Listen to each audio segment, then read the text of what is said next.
सारं काही तिच्या अटी या मालिकेमध्ये नुकतंच निशी आणि नीरजचा साखरपुडा झालाय।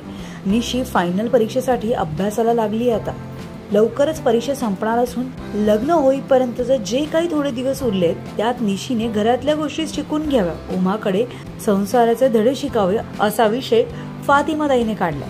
पण निशीने बॅडमिंटनचा सराव करावा असं नीरजला वाटतं। तो निशीला सांगतो स्टेट लेवलची टीमचं सिलेक्शन होणार आहे आणि त्यात तू भाग घ्यावास अशी माझी इच्छा आहे।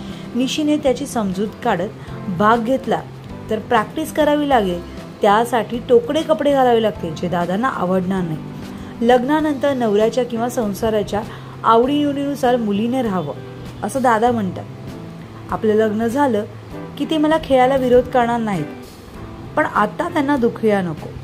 इकडे मेघना निशीसाठी मुंबईला घेऊन जाऊन खरेदी करायची असं सांगून निशीला आपल्यासोबत मुंबईला घेऊन जाण्यासाठी रघुकडे परवानगी मागते। दादा असं म्हणतात की एकदा विश्वास टाकलाय ना, आता मनात पुन्हा शंका नको, निशीला सोबत घेऊन जा अशी परवानगी देतो। मेघना आणि निशी मुंबईला पोहोचतात आणि मेघना निशीला थेट स्टेट लेवलला सिलेक्शनसाठी नाव नोंदवायला घेऊन जातो। आता काय होईल जेव्हा दादा खोताना ही बातमी कळेल?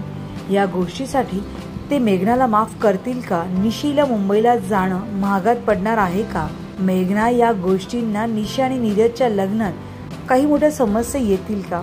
हे पाहणं खरंच इंटरेस्टिंग ठरणार आहे। त्यामुळे तुम्हाला काय वाटतं हे आम्हाला कमेंट बॉक्समध्ये नक्की कळवा।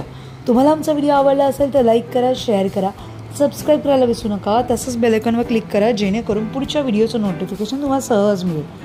मराठी आणि हिंदी सिनेसृष्टीतील बातम्या, अपडेट आणि गॉसिपसाठी फॉलो करा हंच मीडिया।